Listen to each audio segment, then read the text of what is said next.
Game Time Network is proudly sponsored by Matt Gaddis at State Farm. If you need help with car or renter's insurance, Matt Gaddis has you covered. And we are also powered by our friends at Wired to the Nines. For any low voltage needs, reach out to them via email at wiredtothenines@yahoo.com. And don't forget about our friends over at Bigsy Sports Grill. If you're looking for a great time and some great food, head over to Bigsy Sports Grill on Brookville Road in Indianapolis. Thank you to all our sponsors for supporting the Game Time Network. All the way down to 10. Officially last night, the Bucks are out of playoff contention. So now all these teams are out. So you basically got your playoff teams to your play-in teams. It's all locked in. It's now just dependent on what the order is going to look like. And it could get as crazy as the Hornets jump up all the way up to 6th or even 5th. And it could get as bad for somebody like Toronto, and they could drop all the way down to like 8th. They're all separated by about, what is this, Daryl? About 2.5 games, like across the board, basically. Atlanta has continued to win 8-2 of their last 10. Obviously, I know Ramon is very upset about their Magic City Monday debacle. So I know how you guys feel about Atlanta, but just something to point out. Philadelphia 7-3 in their last 10. They're continuing to play very well. The Hornets continuing to play very well at 7-3. I think if they continue to play well, they had a big game against the Knicks where they beat New York. I think it was in Charlotte. They had a big win over New York. I think they may get as high as the 8th seed. I don't know if they'll get to the 7th seed, but I think they may get as high as the 8th seed because we've talked about the inconsistencies of the Magic all year and how inconsistent they've been. But I really do think with how well the Hornets are continuing to play, I think they may get as high as the 8th seed before this is all said and done. They've been strong in the second half of the year. You know, I know they're young and we may not buy them yet as playoff teams. That's fine. But I think whoever they play in the first round, if they get to the first round, I think they're going to cause somebody some trouble for sure, whether that's a 5-game, 6-game series. And they're going to, I think, I agree. But you're talking about 2.5 games between 6 teams. Yeah. Hell, man. I mean, anything could happen. Looking at this, hell, Toronto could be a 10 seed. Yeah. I mean, how fluid it could be, right? Atlanta's been playing great ball over the last 15 games, you know, but they've only made it to 6, you know, so it's still a lot of basketball to be played. The East is just you just got a lot of good teams in that you know 10 to that 5 to 10 range. You know, they're just good, not very good. They're just good teams, and I think 6 will fall into that bucket as well. Hey man, you just said they're good, not very good. So what? Did you just say they're good, not very good? Yeah, I think those from the Raptors down to, and I'm talking about from an East perspective. I'm not talking about league wide, but in the East, 5 to 10, they're just good teams. They're not very good. They're just good. I hear you. I think that's just funny as hell to me. They're good. Yeah, they're not very good. They're just good. I mean, there's nothing that sticks out. Well, be careful, right? Because you know what Embiid's going to give you. Everybody loves Embiid, but you know what he's going to give you. You know, a second round exit. That's what he's going to give you because that's all he's done his whole career. We can't think of anything different, right? So for me, 5 through 10, it's just a jump. I think the real deal is going to be Boston or the Pistons anyway. Yeah. No, I don't disagree. I think the East is so tight. I think the East is so.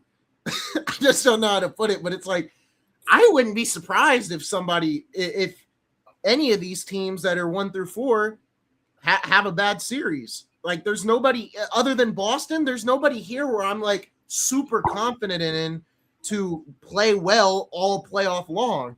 I think Boston's the only team where I'm like, yeah, they'll probably be consistent. They got the history. They got the history. You're right. They got the history. Right.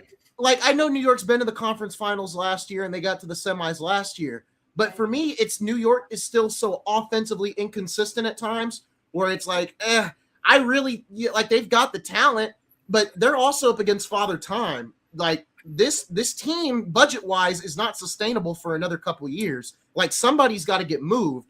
So when New York, you're up against the clock. We've already talked about Mike Brown and his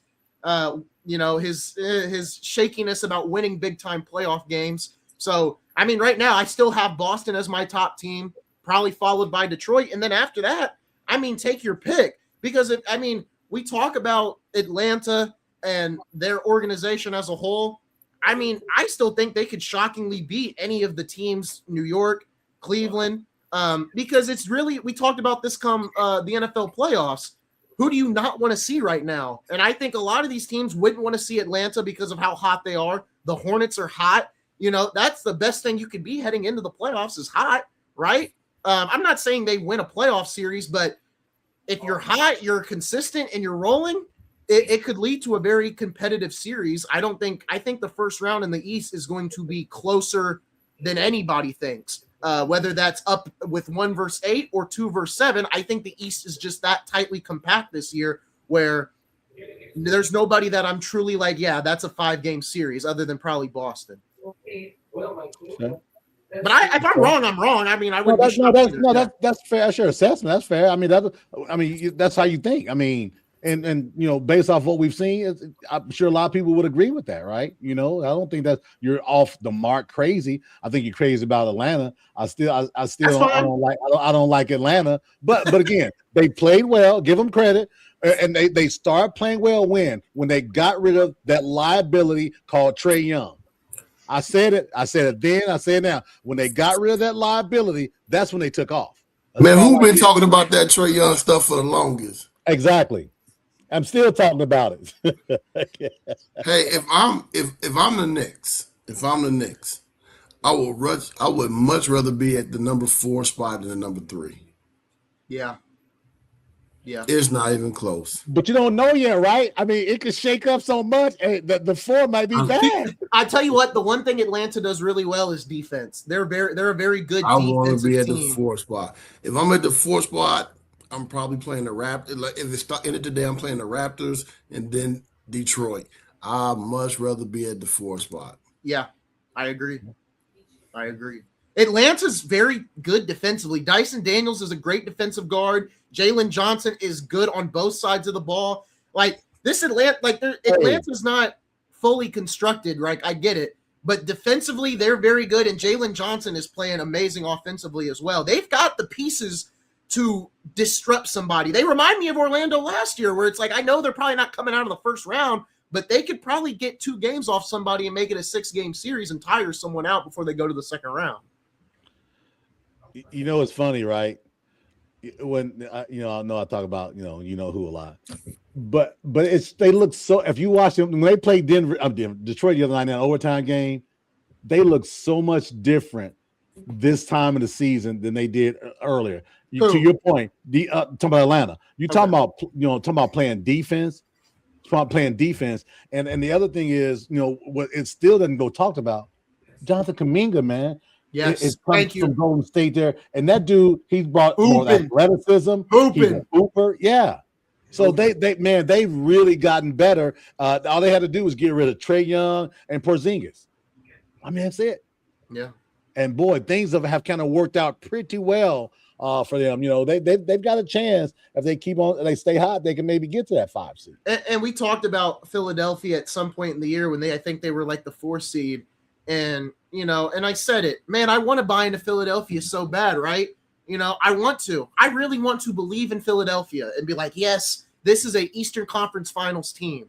But one, Embiid, right?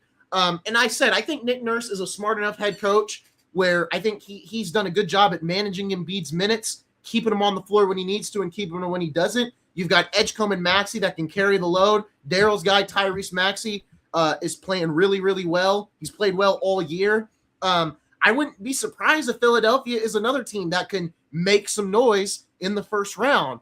It's how you manage Embiid. That's really all it comes down to. Can you manage Embiid to where he doesn't get hurt in game 1 or game 2 or game 3? Can you have him around in game 4, 5, and 6 where you're trying to maybe close the series or force a game 7? That's what it's going to come down to for Philadelphia, because they've got the talent around Embiid to where he doesn't have to be the guy. You just have to keep Embiid on the floor enough to keep you alive, because that's your paint presence. He's not your paint presence. I mean, he's out there at the 3-point line hovering. He's not a paint presence. Defensively, but yeah, I get your point. Look at the games. I mean, he's just not, right? I get it. Paul George being rested after that 25-game suspension is going to work wonders for him, I think. being out for a month and a half, that probably did him some good, right? Yeah. And they're a guard-centric team. You know, Maxey and Edgecombe are the straw that stirs that drink, right? And I hope those two young players play well. You know, who's the cup that holds that drink? Because I know in Boston it's Tatum, right? You trying to get me there? Hey man, Hey, Ramon, I gotta say that was one of your that is probably your second best line on the show. The first one is when you said, as the kids would say, belt to ass a couple months ago. We were talking about the Bears. So that's up there in one of your best quotes on the show.